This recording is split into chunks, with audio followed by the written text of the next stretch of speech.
nice. Okay. Nice. I wanted to let's talk about a light topic like flopping. Have you ever? Can you look at the officials now and say you guys can interpret when somebody flops, like we have in soccer and hockey, where you penalize the flopper? Oh gosh, this is a very sensitive subject. I agree with your perspicacity, but it's very hard. I would love to be reviewing tape after the fact and go back and if you could really were satisfied, fine and even possibly suspend, because I know it's a part of the game, but you know what?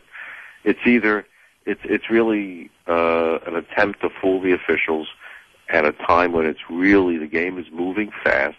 It's a split-second call, and it's trying to get something that you didn't earn, because we don't focus on the art form of flopping as something that wins you games, or it shouldn't. But I think our officials have gotten pretty good at it. But, I mean, you bring up, you're being serious, right? When you say, yes. Oh, no. Okay, because I don't like somebody benefiting by playing lazy defense, and that's what happens with a flopper. And I go back to Lane Beer or Vlade Divac, that it's... Vlade, I used to say to Vlade, Vlade made a living on it. And we used to say to him, finally I asked him, how many times are you flopping? He said, every time. So you're saying you would like... said he.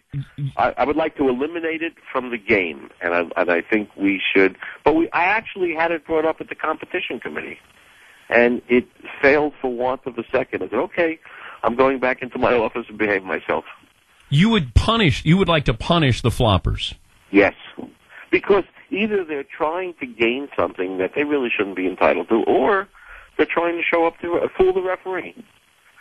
And we understand. You always try to fool the referee. Sometimes when you get hit, legit, you fall down to sell the call.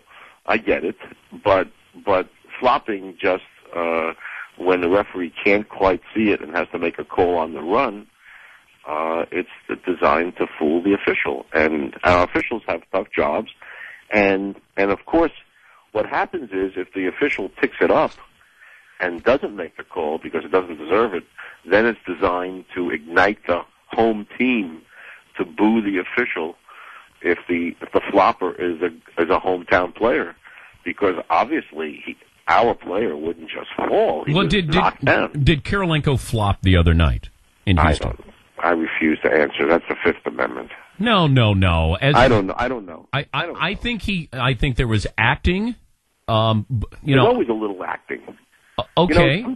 Sometimes even after a referee makes the call, some of the great ones used to act a little bit, a little stage debut, a pirouette, something.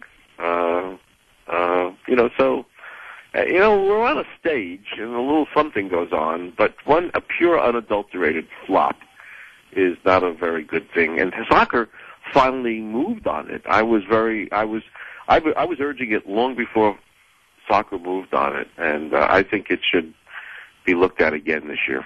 You would hand out yellow cards like they do in something soccer? like that, right? We call it the Patrick. And if we could name the rule after you. But you should, and it's only appropriate. We're talking during the Spurs and Suns playing again, Commissioner, don't you think? Oh, here we go. No. I'm not going there because that's where palaver started, and I will not be guilty of palaver today. Okay. I would be guilty of whatever else you could. No palaver redux. Okay, there you go. All right. Well, it's good to visit with you, as always. No, and by the way, the talk about business, forget about business. Our fans are loving the playoffs.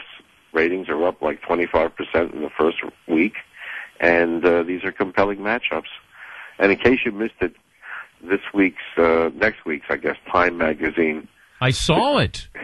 They ripped you off, didn't they, Commissioner? I'm going to sue.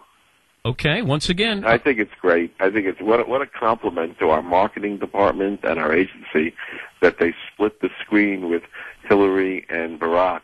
There can only be one, and they gave our folks a credit for the idea. So So there are a lot of smiling faces around the NBA marketing department at our agency this morning. Yeah, because you have, Shaq and Kobe split, LeBron and Garnett split. They've got Barack and Hillary split on the cover of Time magazine, are obviously borrowing from a very, very smart man. Well, I had nothing to do with it. Oh, you didn't? If it works, it's usually because I said it's lousy and don't use it. That's good. But I'm smart enough to know that my judgments are usually wrong, so let the marketing people do what they want to do. Oh. And this one, they gave them a credit, and I think it's very exciting. And the tagline is, "There can only be one," and it sort of makes the point in our Celtic off games or our presidential race. Well, thanks for joining us. Safe travels as always. And thanks, man. It's always a pleasure. Thank you, Commissioner. Bye-bye. That's David Stern. Thanks for listening to Dan Patrick On Demand. Click back to danpatrick.com for the live show Monday through Friday, 9 to noon Eastern. Or grab fresh on-demand hours and interview segments every day right here on danpatrick.com.